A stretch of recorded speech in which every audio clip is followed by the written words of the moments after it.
বর্তমান মানুষের শুধু একটাই প্রশ্ন,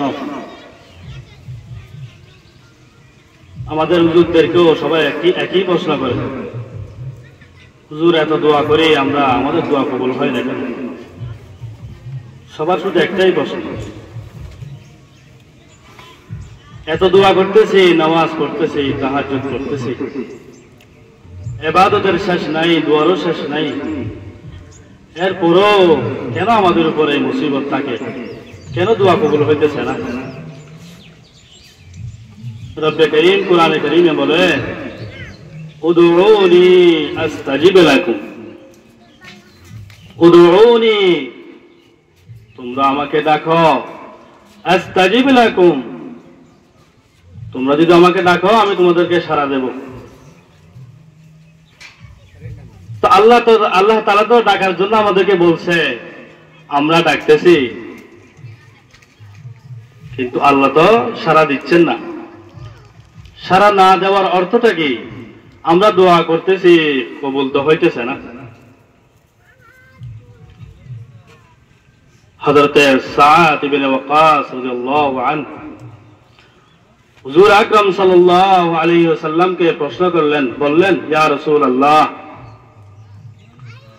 আমি মুস্তাজাবুদ দাওয়াত হইতে চাই। মুস্তাজাবুদ দাওয়া, দোয়া কবুল করার সাথে সাথে আল্লাহ আমার দোয়া কবুল করবেন, গ্রহণ করে নেবেন, আমি এভাবে হইতে চাই।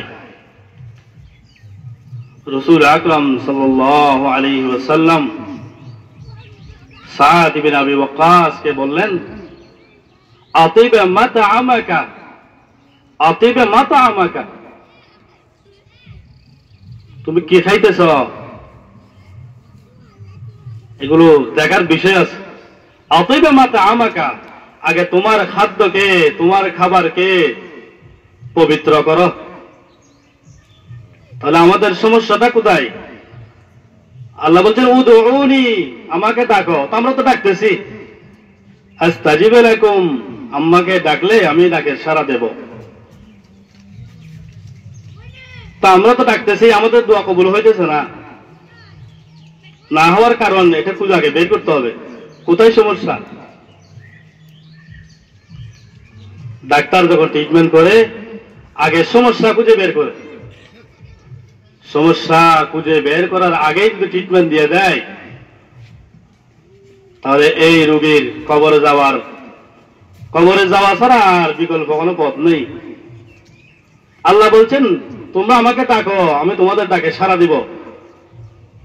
তো ডাকতেছি তো, আল্লাহ তো সাড়া দিচ্ছেন না, আমাদের দোয়া কবুল করতেছেন না। সমস্যাটা কোথায়? সাদ ইবনে আবি ওয়াক্কাস রাদিয়াল্লাহু আনহুকে হুজুর আকরাম সাল্লাল্লাহু আলাইহি সাল্লাম বলতেছেন, আতিব মাতআমাকা,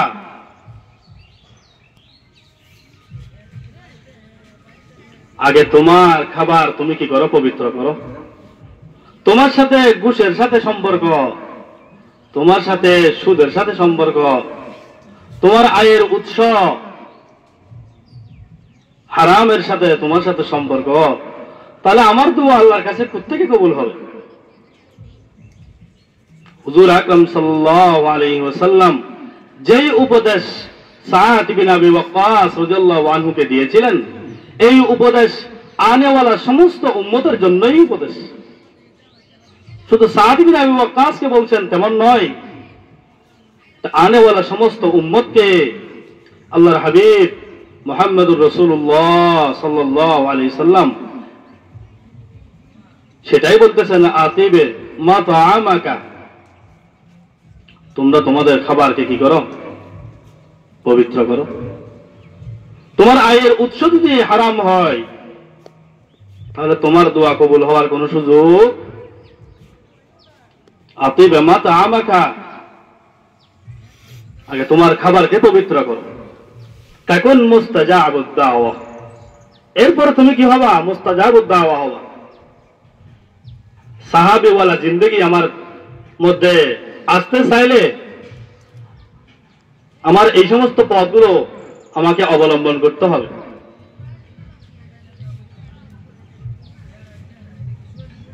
সাহাবায়ে কেরামের জিন্দেগিতে হাজারো ঘটনা এভাবে আছে। এভাবে শীতের মৌসুমে বের হয়েছে সাহাবায়ে কেরাম রাদিয়াল্লাহু আনহুম আজমাইন, হুজুর আকরাম সাল্লাল্লাহু আলাইহি সাল্লাম সহ।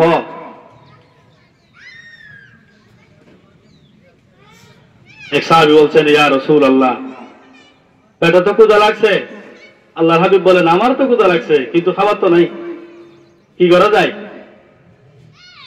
আল্লাহর হাবিব বলেন, ওই একটা খাজুর গাছ দেখো, যে খাজুর গাছের মধ্যে একটা খাজুরও নাই, যাও ওখানে গিয়ে বলবা আমি মুহাম্মদ সাল্লাল্লাহু আলাইহি সাল্লাম বলছি, বলবা খাজুর দেওয়ার জন্য।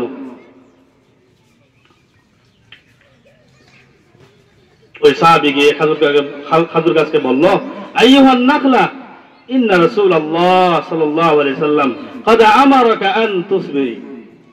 আল্লাহর হাবিব বলছে খাজুর দেওয়ার জন্য, গাছে তো কি নাই, খাজুর নাই। ক্বাদ আমারাকা আন তুসবিরি আইয়ুহান নাখলা ইন্না রাসূলুল্লাহ সাল্লাল্লাহু আলাইহি সাল্লাম ক্বাদ আমারাকা আন তুসবিরি। আল্লাহর হাবিব বলছে খাজুর দেওয়ার জন্য। নিচে চাদর কাপড় বিছাই দিছে, খাজুর গাছ থেকে খাজুর বইরা পুরো চাদর, পুরো রুমাল কি গেছে, ভরে গেছে খাজুরে। এটাকে বলা হয় মুস্তাজাবুদ দাওয়া।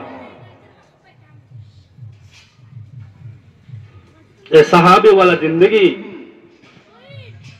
আমাদের জীবনে আসতে হলে আমাদেরকেও এই উপদেশগুলো গ্রহণ করতে হবে। হুজুর, আমরা তো আওয়াম মানুষ, আমরা বা আমাদের বিভিন্ন সমস্যার কারণে দোয়া কবুল হইতেছে না, তো আপনাদের কেন কবুল হইতেছে না? আপনারা তো ওলামায়ে কেরাম মানুষ। এই প্রশ্ন আমাদেরকে অনেকেই করে।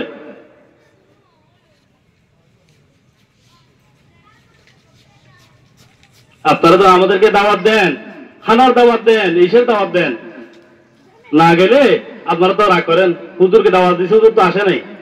কিন্তু হুজুর তো জানে আপনার সাথে সুদের সাথে সম্পর্ক, আপনার সাথে ঘুষের সাথে সম্পর্ক, আপনার সাথে যত প্রকারের হারাম কাজ আছে সব কিছুর সাথে আপনার সাথে সম্পর্ক। হুজুর জানে দাওয়াত দিলে, দাওয়াত খাইলে হবে না কবুল, কিন্তু আপনাদের মন রক্ষার্থে যাইতে হইতেছে। আজকে সেই জন্য ওলামায়ে কেরামের দোয়া আজকে কবুল হইতেছে না।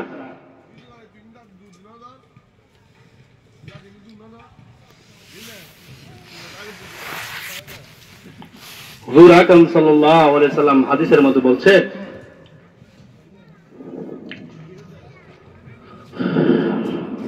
قال النبي صلى الله عليه وسلم من اشترى ثوبا بعشرة دراهم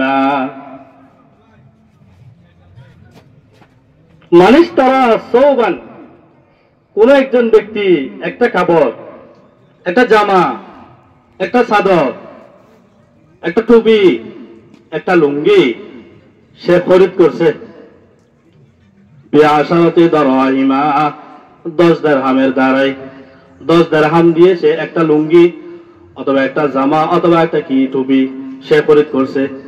ওয়া ফিহি দিরহামুন হারাম, ওই 10 দিরহামের মধ্যে 1 টাকা আপনার ওই যে হারাম, হারাম 9 টাকা হালাল,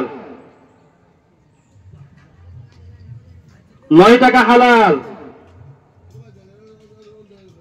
ওয়া ফিহি দিরহামুন হারাম, আর শুধুমাত্র 1 টাকা হচ্ছেন হারাম,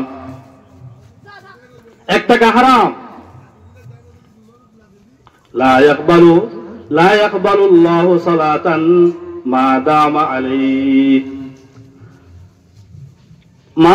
আলাইহি, যতদিন পর্যন্ত এই জামা তার শরীরে থাকবে, যতদিন পর্যন্ত এই লুঙ্গি তার শরীরে থাকবে, যতদিন পর্যন্ত এই টুপি তার মাথায় থাকবে।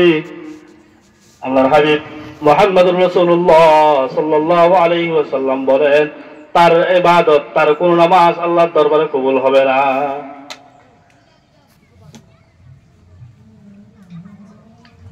আজকে এত সমস্যায় মানুষ সম্মুখীন আজকে হইতেছে, দোয়া করতেছে, কবুল হইতেছে না, কিন্তু সমস্যা কোথায় সেটা আগে বের করতে হবে।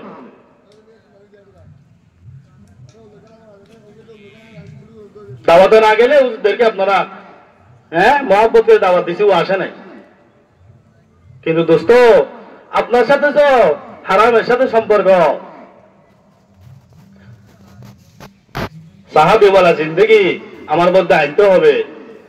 খাজুর গাছে খাজুর নাই, রাসূল আকরাম সাল্লাল্লাহু আলাইহি সাল্লামের কথা বলার সাথে সাথে গাছ থেকে খাজুর বের হয়ে গেছে।